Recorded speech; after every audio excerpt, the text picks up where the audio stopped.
Ka-tunk.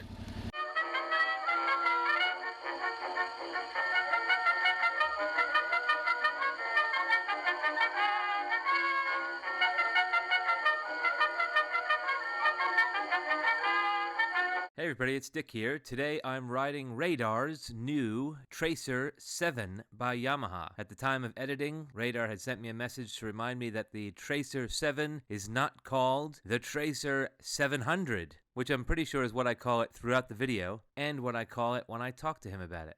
Nonetheless, I am on Radar's Tracer 7, which he has belovedly named Tracy. Tracy is a 2-cylinder, 4-stroke, liquid-cooled, dual overhead cam, 689cc engine. It puts out 67 newton meters of torque at 6,500 RPM. Tracy puts out 72.4 brake horsepower at 8,750 RPM. It is liquid-cooled and Euro 5 compliant. It has 282mm dual hydraulic disc brakes by Nissan on the front and a hydraulic Nissan single disc at 245mm on the back. Got a 17-inch front tire. It's got a 17-inch rear tire on cast wheels. The rear suspension is a link suspension single spring Swingarm with a 142mm of travel. The front telescopic forks have 130mm of travel. Tracy is a solid girl at 192 kilograms or 432 pounds wet. She has an 835mm or 32.9-inch seat height. She carries 17 liters or 3.7 gallons of fuel. Her wheelbase is 1460mm or 57.5 inches. She is taller and heavier than she seems. She carries her weight well and she's nimble and feels light on her feet.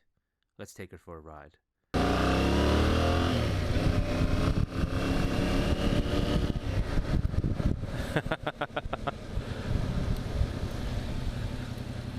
Interesting. Oh, flat-footed. Nice. Solid sounding horn. Just in time for the rain.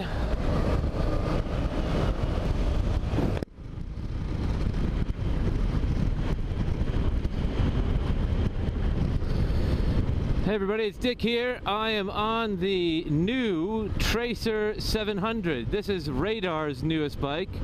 I can always rely on Radar to get a new bike and then let me try it. And sure enough, he's got a new bike. We always talk about the bikes we're going to buy and what we're in the market for, and he's really taken with the Tenere 700, which I too have taken with after my ride just about an hour ago. This is bike number 4 in his fleet. He has a CRF 250L, which I've ridden, and you can see some of the crashes I did on his bike. He's got a Harley Fat Bob, or no, Bad Bob? Bob? I don't remember which. Hard Bob? Damn it. It's on the tip of my tongue. Anyway, he's got a Bob. Sport Bob. Street Bob? No. Sport Bob? Shit. It's not a... It's a Fat Bob. Fat Bob. Yes, Fat Bob. Got there in the end. A Ducati Monster 1200. He was looking for an adventure bike / sport tourer, because he does touring on the Ducati, which I could see getting a bit uncomfortable, but he's resilient in that respect. He was gonna get the T7. I think it's $2,000 more than this one. Same engine, taller, off-road specific. He rode this one and was just smitten with it. I know he's definitely probably getting some guff for getting the Tracer 7 when the Tracer 9 is available. But let me tell you something. If this is 8,000 or under, which I'm pretty sure it is, and the Tracer is 11, 12, 13, depending on what spec you get, wow, that's awesome. Then why wouldn't you look at the Tracer 700? Same engine and tuning. I think there's a sprocket or two, I think he said, at the rear sprocket, which makes it a little more road specific than the Tenere 700. But no tuning difference. This is a little sportier in the leg. I'm a little more cramped in the leg. my knees are a bit bent and a bit further back, but this is the same hammering engine, same 12,000, 10 to 12,000 RPM redline, but so much lower, 17-inch front wheel. This thing just hammers.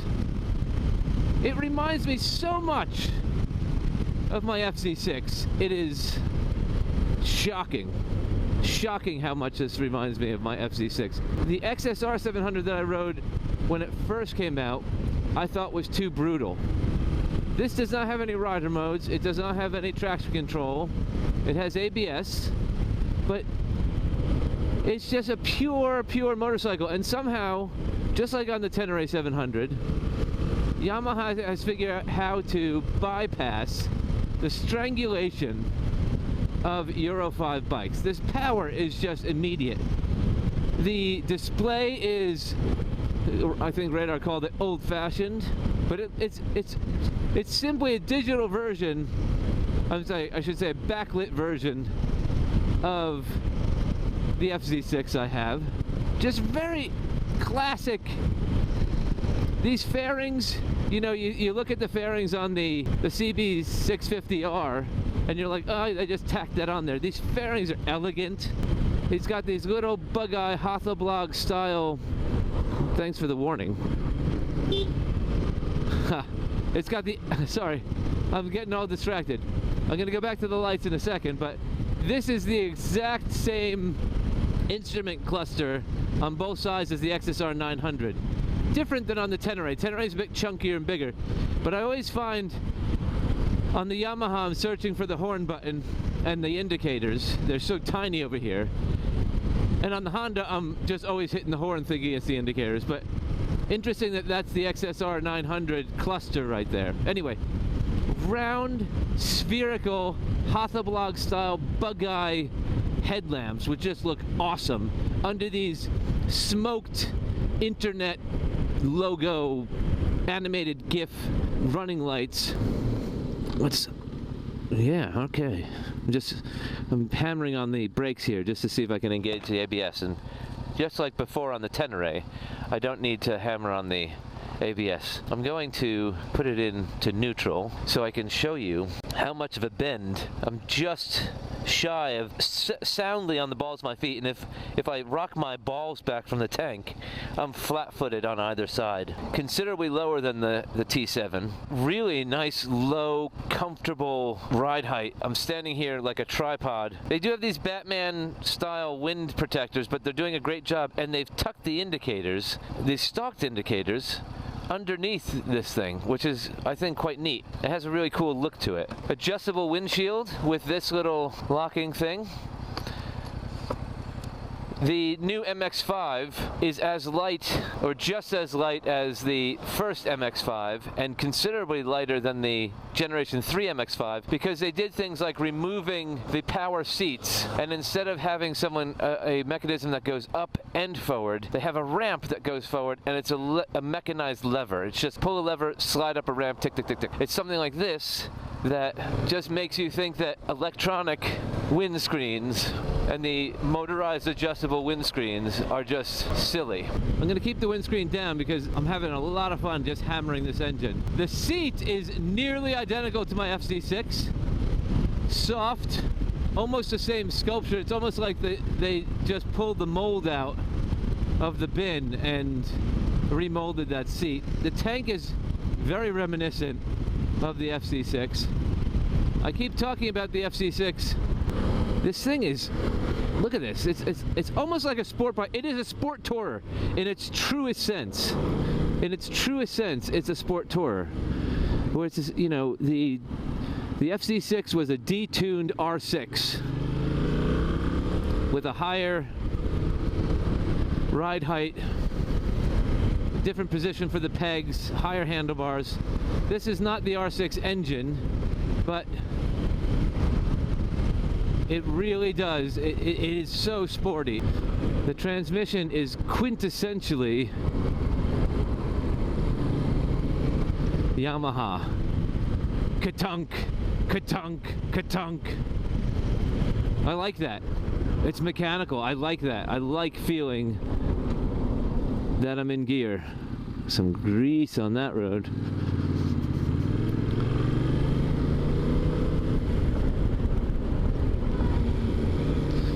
Radar barrels down these roads with reckless abandon, thinking everyone is going in the same direction. I'm a bit more cautious. Oh, look at that cool house. Thinking that around every turn, death lurks. But this bike is low and lean and fast. And the brakes are bitey. Nissan brakes, so another difference from the T7. I mean, it's hard to compare this to the T7 because a lot of it is so different, but you're riding the same engine, so there is a sensibility. Can I compare it because this is the one Radar chose over the T7. I think it was $2,000, nearly $2,000 cheaper. And the amount of time you're going to take a T7 off-road, do you want to have the benefits of an on-road machine like this, and you could just still haven't engaged the ABS, but this engine, you know, it's just you roll on, it's power, you roll off, it's engine braking, so it's just fun. It's fun. It's a fun bike.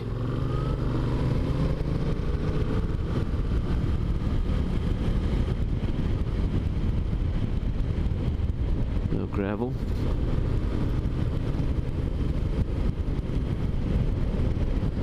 And I've reached my destination. He sent me into the middle of nowhere. I think he's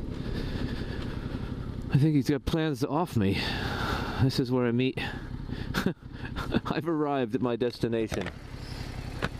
I am never surprised. I would tilt this up.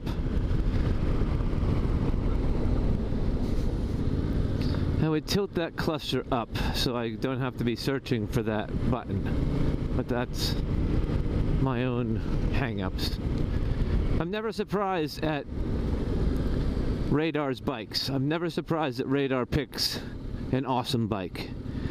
And Radar is not driven by convention or the prevailing trends. He will buck the trends for the greasy. Sorry, Radar, you sent me this way, so I will return a dirty bike to you again. Every time I take a bike out, every time I take Radar's bike out, I send it back to him absolutely filthy.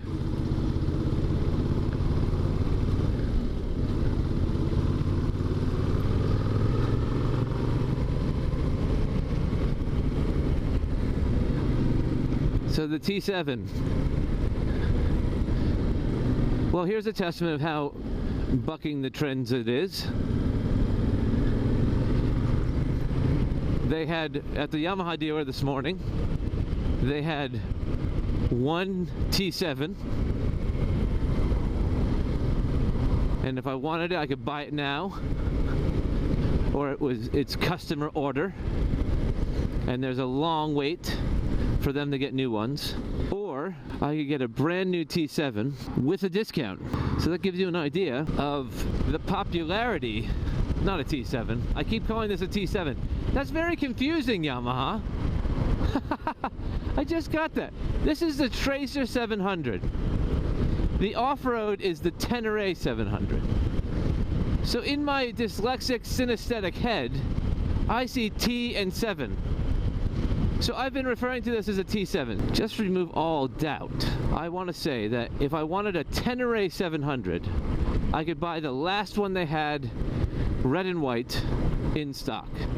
If I didn't want the red and white one, or someone beat me to the deposit, I would be waiting quite a long time for a Tenere 700. However, if I wanted a Tracer 700, this bike right here, my choice of colors and a discount, because they have quite a few. So testament to the lack of popularity for the Tracer 700 in this locale at the moment. I'm riding Radar's Tracer 700 during rush hour. The geometry of this bike is almost like nearly identical to the geometry of my Street Cup with the Street Twin bars, but the bend in my knee, the kind of just past 90 degrees for the placement of the foot pegs. Look at this thing. It's a Volkswagen Beetle trike. Wow. Still sitting in traffic with that though. Anyway, the geometry feels a lot like the 900 Street Cup I have with the handlebars I have on it. So I wonder if spending some time in this, I wonder if I'll get that pain in my knee that I get with the hyper flexing over time sitting on these pegs. Another thing Radar said is that, you know, it's all fine and good to have a bike that you can hammer on, but it gets tiring. It gets tiring over long rides. It gets tiring to keep up with it. And with this, it's easy to ride. You can hammer it, you can run it to 10,000 RPMs and really run it out. But in the end of the day, it's an easy bike to ride. And I don't know if he said that kind of apologetically or as if he was resigned to be less of a motorcyclist or less of an aggressive motorcyclist than he would like to be. But first of all, there are a few people I think could keep up with Radar that I know. And secondly, what's the problem with having an easy bike to ride?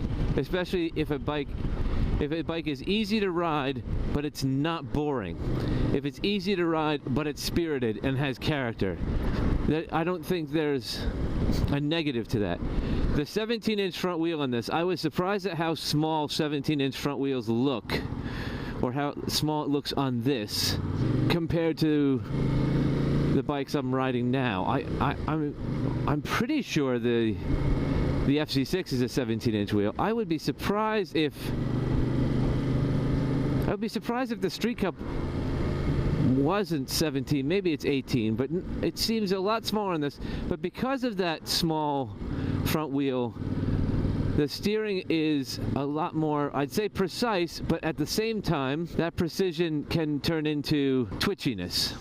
Definitely more responsive than the 21-inch front wheel on the Tenere. And definitely this bike is a lot more spirited than my F700 GS, which is an 800cc engine with an 18-inch front wheel. Maybe it's a 19-inch front wheel. I get what he means when he says easy to ride, because it is so comfortable. But look at this. It's just, you get the sense that you want to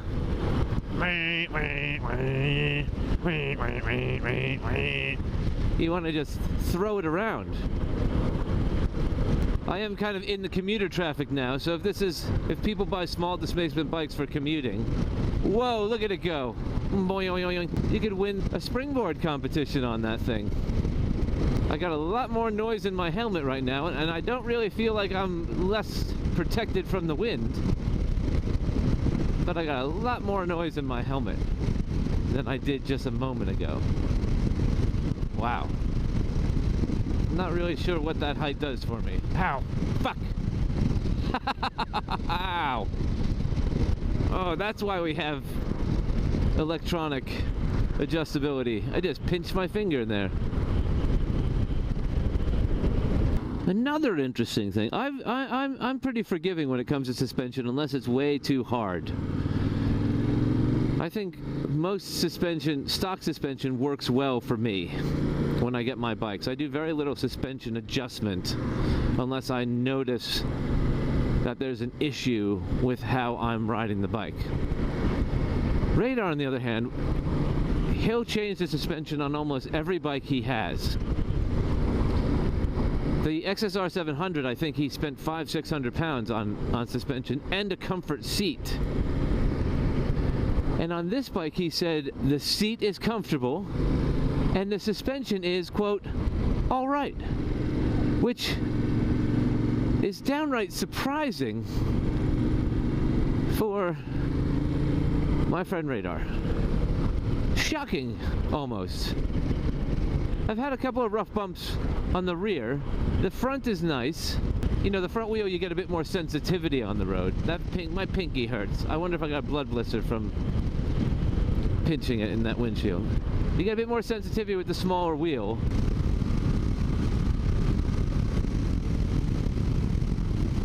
You said to rev it out, Radar.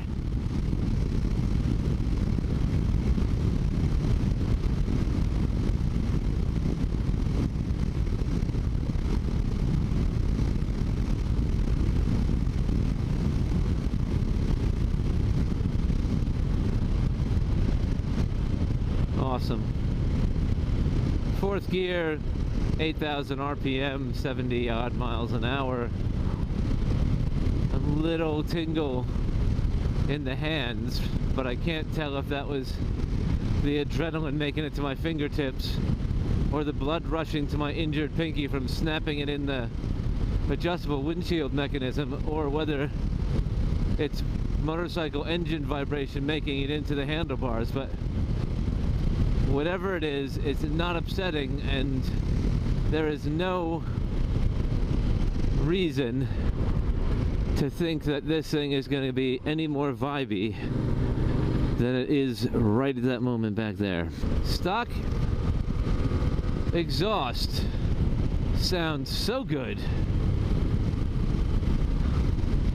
and it sounds like it's right under my ass. Not high up under my ass, down by my heels. And it sounds like a fucking Ferrari. It sounds like the sound effects from a movie for an old-timey Ferrari. Look at this fucking road. Thank you, Radar, for the bike and the road.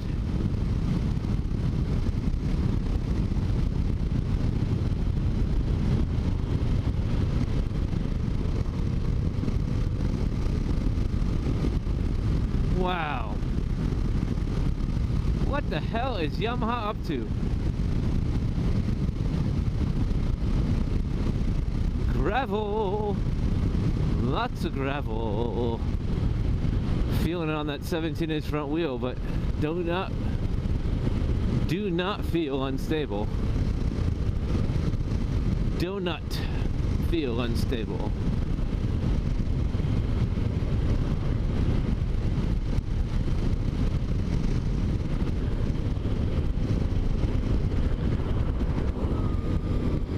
Engine braking. So good. Throttle on. Christ.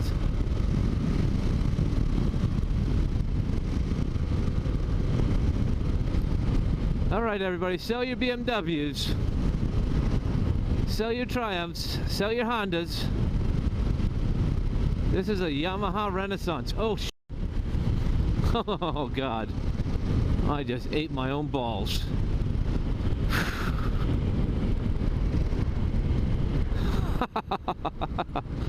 Gulp.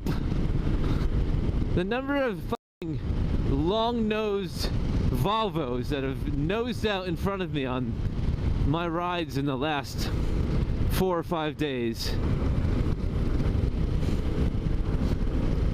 It's like there's a Swedish invasion.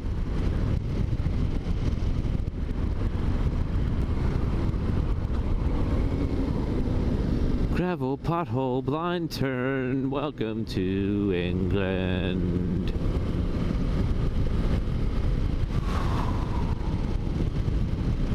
Got my head on a swivel now. Got my head on a swivel. Wanna get home alive. Head on a swivel. Don't want to die. I would dare say, Radar, I'm talking right to you now. Talking right to Radar. I would dare say that this is more fun on these roads than your Ducati. Yeah, this is fun. This is a fun bike. Cable clutch, adjustable brake lever, a la the same brake lever as my FZ6. It looks identical to the FZ6. The cable clutch is incredibly light. You don't have to run through the gears on this, but you certainly can. The flower pot, ha! I know where I am. Ooh, that smells good. That smells good. I wonder if they're doing their bike nights once again. I like these brakes. I always like Nissan brakes.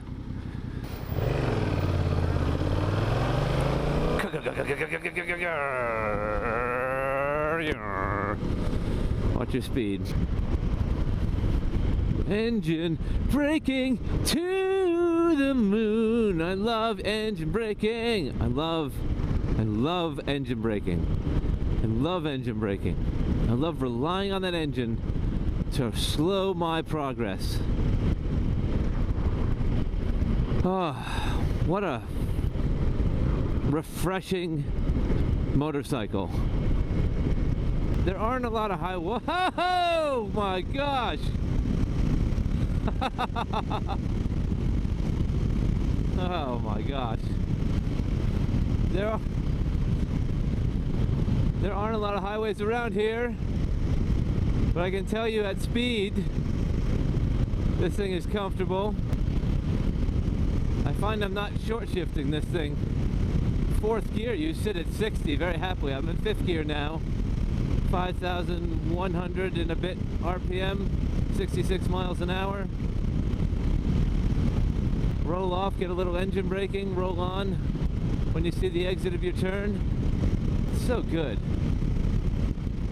It's so good.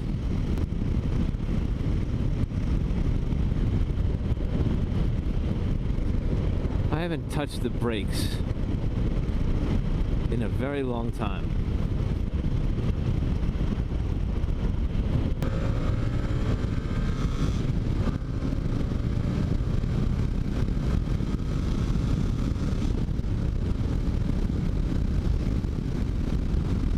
Zoinks!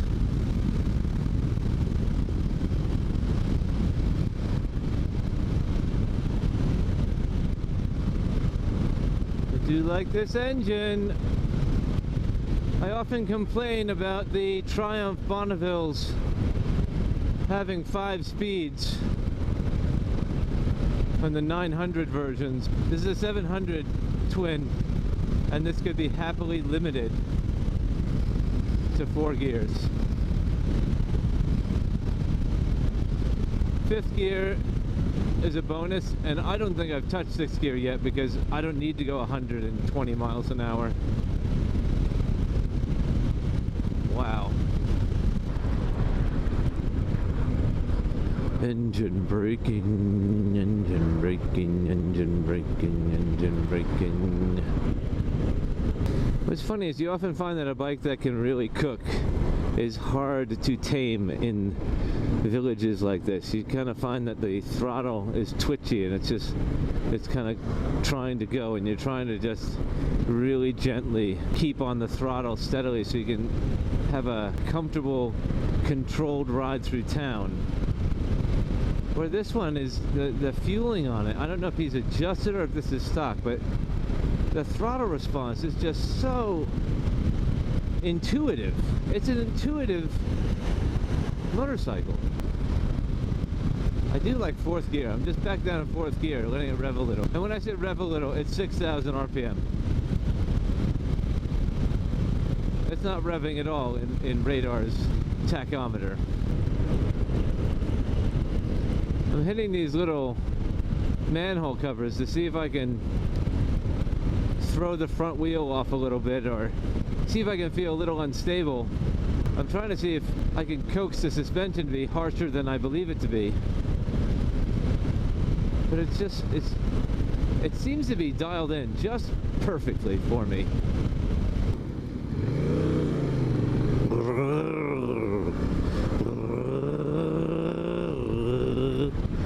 What a great great sound. I'm trying to think of what other mid-weight sport tourers are available that would go up against this fared Tracer 700. I mean, the XSR 700 and the MT-07 would be the ones that the CB650R would be compared to.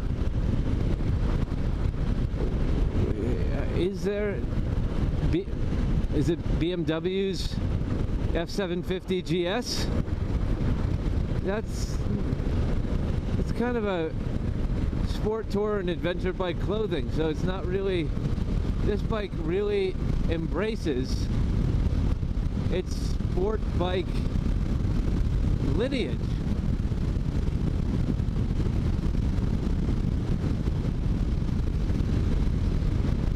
The styling it's directly lifted from the R1 and the R6, as it should be. So what do we got? I'm drawing a blank of what this sport tourer has to compete with.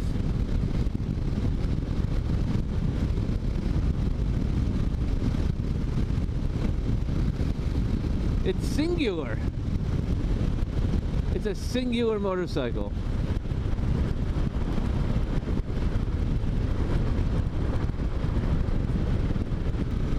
I'd be hard-pressed to see when he wouldn't want to take this out compared to the Ducati. 5,000 RPM, fourth gear, 55 miles an hour. Been on the bike about an hour and a half, maybe 2 hours, I don't know. And I missed my turn again. I'm getting a little buzz in the throttle hand.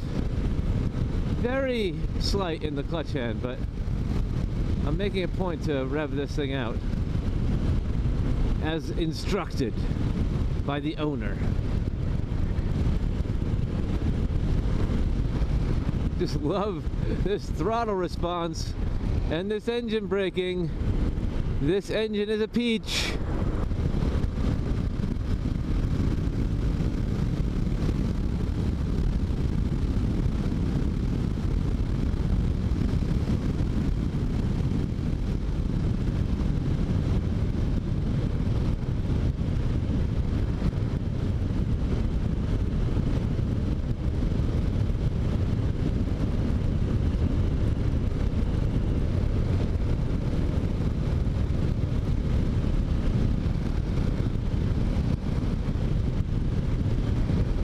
Trying to find flaws.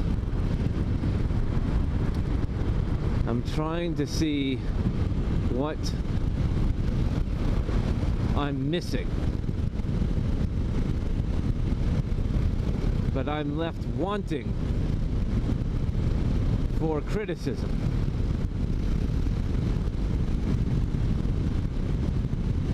For once, in a long time, save for a few rare exceptions, I am at a loss.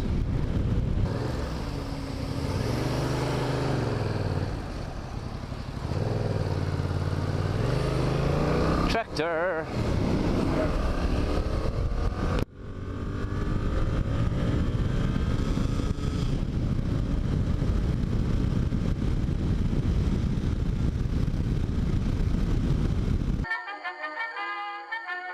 I would recommend this bike wholeheartedly. This bike gets a Dick Whistles stamp of approval. If you like that video and you want to see more like them, hit like, share, and subscribe.